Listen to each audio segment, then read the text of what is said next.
तिगाड़ा कम बिगाड़ा। दामिनी जी के 3 बेटे थे, 2 की शादी हो चुकी थी। दामिनी जी का परिवार हंसी खुशी मिलकर रहता था। दोनों बहुएं भी काफी मिलकर रहती थी। एक दिन की बात है। कावेरी बहू, खाना बनने में और कितना समय लगेगा? मुझे तेरी बुआ जी के यहाँ जाना है काम से। बस माँ जी, आधा घंटा और लगेगा, बन ही गया है। पिछले 2 घंटे से तू यह कह रही है आधा घंटा और आधा घंटा और। अरे घर में 2 बहुएं होने का कोई फायदा ही नहीं है। हर काम देरी से होता है। हाँ तो हम 2 ही है ना, और इतना बड़ा घर। मानसी दीदी बाहर का काम देखती है तो मैं रसोई संभालती हूँ। हाँ माँ जी, घर में 36 काम भी तो होते हैं, इसीलिए मैं कहती हूँ कि छोटी बहू ले आओ अब माँ जी। हम 3 रहेंगे तो आसानी होगी काम करने में। तभी छोटा बेटा रघु वहाँ आता है। आसानी ना भाभी ना, आपकी आसानी मेरी आफत हो जाएगी। अभी मुझे शादी नहीं करनी। अरे क्यों नहीं करनी शादी? घोड़े जैसा हो गया है। अब 25 की उम्र में नहीं करोगे तो क्या बुढ़ापे में करोगे शादी? दोनों बहुएं सास की बात पर हंसने लगती है। अब तुम दोनों क्या खी खी खी खी कर रही हो? जल्दी से खाना लाओ मेरे लिए, पेट में चूहे कूद कूद कर मरे जा रहे हैं। अपने चूहों को जिंदा रखने के लिए माँ मेरी बलि चढ़ाना चाहती है। अरे बेटे, क्यों मुनमुना रहा है मन में? देख, अब बहू तो आएगी ही जल्दी ही। वहीं कुछ ही दिनों में दामिनी जी एक सुंदर सुशील लड़की देखकर अपने बेटे रघु की शादी कर देती है। अरे वाह, अब तो देवरानी जी के आने से हम दोनों जेठानियों को आराम हो जाएगा। क्यों जेठानी जी? सासू माँ आराम करने देगी तब ना देवरानी जी। चलो देखते हैं। दामिनी जी ने सोचा था कि छोटी बहू के आ जाने से आराम होगा, लेकिन ये क्या, यहाँ तो युद्ध छिड़ चुका है शादी के अगले ही दिन। सुनो देवरानी जी, अब तक ये रसोई मैं संभालती थी, अब से ये तुम्हारी जिम्मेदारी है। यार, सालों से खाना बना बना कर हाथ भी हल्दी मिर्ची जैसे हो गए। आज ना मैं पार्लर जाके आती हूँ। कल ही आई हूँ और आज पूरी रसोई का भार मुझ पर डाल दे रही है और खुद महारानी पार्लर जा रही है। अभी नई बहू हूँ, कुछ कह भी तो नहीं सकती। 1-2 हफ्ते पुरानी तो होने दो, फिर देखो कैसे नाक में दम करती हूँ। फिर कुसुम बेमन से काम करने लगती है। वहीं खाने के समय, बहू, अरे ओ बहू, खाना कब तक मिलेगा? माँ जी, कुसुम है रसोई में, देखती हूँ मैं। रसोई में, खाने का समय हो गया है और कितना समय लगेगा? दीदी, अभी तो दाल ही नहीं पकी, अभी तो 2-3 घंटे और जाएंगे। ओह, माँ जी तो जान ही ले लेंगी। वहीं सास रसोई के दरवाजे पर खड़ी होकर सब सुन रही थी। पहले 2 बहू थी तो आधा घंटा लेट होता था, अब तो दोपहर का लंच रात के डिनर को तैयार होगा। माँ जी गुस्सा मत होइए ना, मैं बना देती हूँ। फिर मानसी कुसुम के साथ लगकर जल्दी से खाना बनवाती है। अब ऐसे ही सारे काम पहले से ज़्यादा लेट होने लगते हैं। सारी बहुएं अब आराम मांगती है और छोटी बहू सोचती है कि अकेले मैं ही क्यों काम करूँ, मैं भी आराम ही करती हूँ। ऐसे ही दिन बीतते हैं। फिर एक दिन, देखो बहू, बहुत हुआ तुम्हारा आलस, अब मिल बांट कर काम करो, नहीं होता तो मैं काम बांट देती हूँ। हाँ माँ जी, ये ठीक रहेगा। अब जी माँ जी। ठीक है, बड़ी बहू बाहर के सारे काम देख लेगी, कुसुम बहू घर की साफ सफाई और कपड़े बर्तन का जिम्मा तुम्हारा, क्योंकि तुम रसोई में कच्ची हो, और कावेरी बहू तुम रसोई संभालोगी। जी माँ जी, ठीक है। फिर से रसोई मेरे ही जिम्मे क्यों? जी माँ जी। जी माँ जी। फिर तीनों बहुएं अपने अपने काम में लग जाती है। 1-2 दिन तो तीनों अच्छे से काम करती हैं, लेकिन फिर से तीनों के नखरे शुरू। हाय रब्बा, कितनी धूप है। ये माँ जी भी ना बहुत सयानी है, दोनों बहुओं को घर के काम दे दिए और सबसे मुश्किल काम मुझे दे दिया। अब मैं यहाँ सारा दिन धूप में काली हूँ और ये थैला भी कितना भारी है, मुझे तो चक्कर ही आने लगे। वहीं रसोई में, माँ जी ना हमेशा मेरे साथ नाइंसाफ़ी करती है। मैं रसोई संभालती हूँ तो मुझे ही रसोई का काम देना था। अरे कुसुम को भी तो दे सकती थी, जिसको नहीं आता उसे सीखने भी नहीं देना।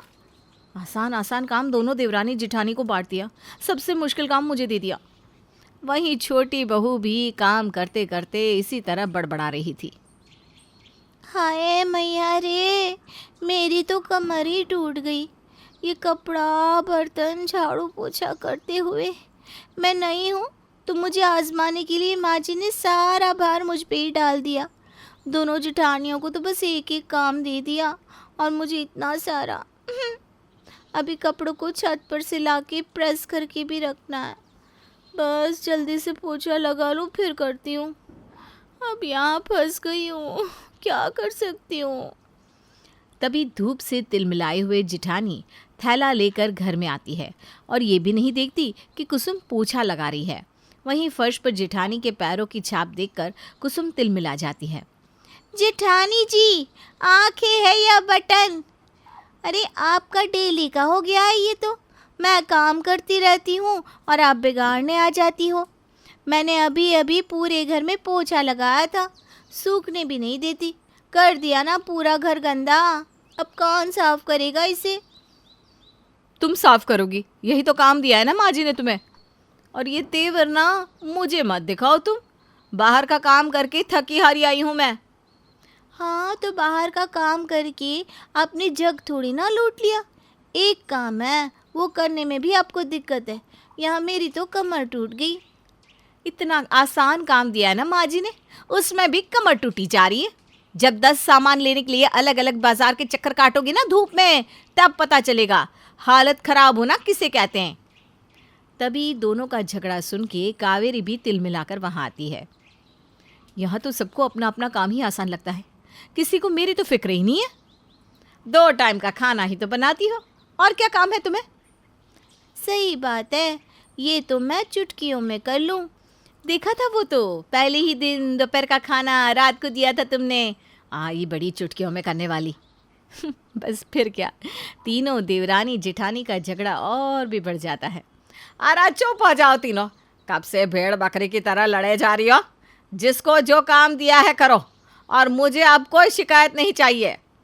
सास की डांट सुनकर तीनों एक दूसरे को घूर कर बिना कुछ बोले काम में लग जाती है। वहीं खाने के समय जब सभी खाना खा चुके होते हैं, फिर तीनों बहुएं खाना खाने बैठती हैं। कुसुम, तुम्हारी थाली में तो पूरा खाना है, और हमारे लिए खीर। दीदी, खीर तो थोड़ी सी ही थी, तो मैंने सोचा आप दोनों को क्या दूँ, मैं ही ले लेती हूँ, इसलिए। वाह वाह वाह देवरानी जी, ये सही है। अकेले अकेले सब खाओ, हम दोनों जेठानियाँ तो पागल है ना। मैंने तो ऐसा कहा नहीं, आपको तो बस झगड़ा करने का बहाना चाहिए। बस फिर क्या था, ऐसे ही तीनों में फिर से युद्ध शुरू हो जाता है। अब आए दिन तीनों कभी कपड़े, कभी बर्तन, कभी काम, तो कभी पति के पैसों को लेकर झगड़ा करती कि मेरा पति घर में ज़्यादा पैसा देता है, तो दूसरी कहती नहीं मेरा पति। जिस कारण अब घर में रोज़ाना क्लेश होने लगता है। वहीं मोहल्ले वाले भी तीनों का झगड़ा देखकर खूब मज़े लेते। ये सब देखकर दामिनी जी बहुत दुखी होती हैं। सोचा था 3 बहू रहेंगी तो मिलकर सेवा करेंगी, यहाँ तो इनको क्लेश करने से फुर्सत नहीं, ऊपर से मोहल्ले में बदनामी हो रही है सो अलग। क्या करूँ भगवान, कहीं बहुओं पर राहु केतु तो नहीं सवार। नहीं नहीं नहीं, मैं कुछ सोचती हूँ, लेकिन करूँ क्या। एक काम करती हूँ, पंडित जी को बुला लेती हूँ। घर की पूजा हुए भी बहुत दिन हो गए हैं, शायद इसीलिए ऐसा सब हो रहा है। फिर दामिनी जी पंडित को फ़ोन करके बुलाती हैं। आइए आइए पंडित जी, बहुआ पंडित जी के लिए चाय नाश्ता लेकर आओ। फिर तीनों बहुएं किचन में जाती है और तीनों में वहाँ भी झगड़ा होने लगता है कि सास ने किसी का नाम नहीं लिया तो वो क्यों लेके जाए। वहीं बहुओं के झगड़े का शोर बाहर तक आ रहा था। रहने दीजिए, मैं चाय नाश्ता करके आया हूँ। अब मैं लाती हूँ पंडित जी। फिर दामिनी जी तीनों बहुओं को साइड करके खुद पंडित जी के लिए चाय नाश्ता लेकर आती हैं। तो कहिए क्या समस्या है? समस्या से तो आप पहले ही मिल चुके हैं पंडित जी। क्या मतलब? मेरी तीनों बहुएं ये सारा दिन लड़ती रहती हैं, कोई काम नहीं करते पंडित जी। मैं तंग आ चुकी हूँ, क्या करूँ, आप ही कोई उपाय बताइए। ऐसा ही रहा तो मेरा घर में रहना दुश्वार हो जाएगा। मोहल्ले में भी तीनों बहुत बदनामी करवाती हैं, कहीं इन पे राहु केतु तो नहीं है। 3 तिगाड़ा काम बिगाड़ा। क्या मतलब पंडित जी? 3 तिगाड़ा काम बिगाड़ा, 3 तिगाड़ा काम बिगाड़ा, 3 तिगाड़ा काम बिगाड़ा। ऐसे ही पंडित जी 3 तिगाड़ा काम बिगाड़ा करते हुए अपना झोला लेके वहाँ से जाने लगते हैं। अरे पंडित जी आप क्यों जा रहे हैं, कुछ तो कहिए। तीन तिगाड़ा काम बिगाड़ा। और पंडित जी वहाँ से चले जाते हैं। सास भी समझ जाती है कि ये झगड़ा 3 बहुओं के होने की वजह से है। ये 3 है तो सारे काम गड़बड़ हो रहे हैं। मतलब अगर 2 रहेंगी तो सब सही है। मानसी वैसे भी बड़ी बहू है और पुरानी हो चुकी है, तो उसे वो ऊपर वाला कमरा दे देती हूँ और बाकी दोनों मेरे साथ रहेंगी। जिसके बाद सास मानसी को अलग कर देती है। अब आज मैं चैन की नींद सोऊंगी। अब घर में झगड़े नहीं होंगे।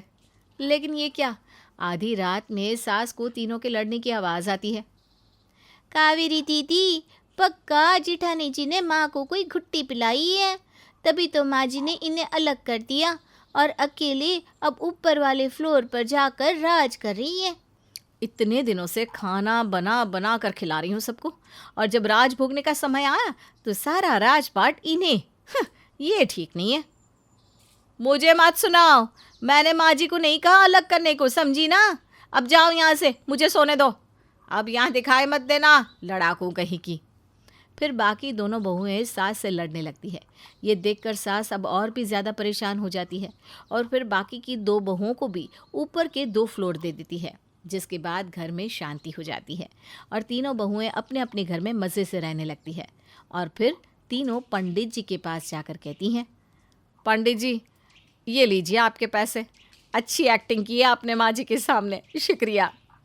शुक्रिया पंडित जी। हाँ पंडित जी, शुक्रिया। तथास्तु।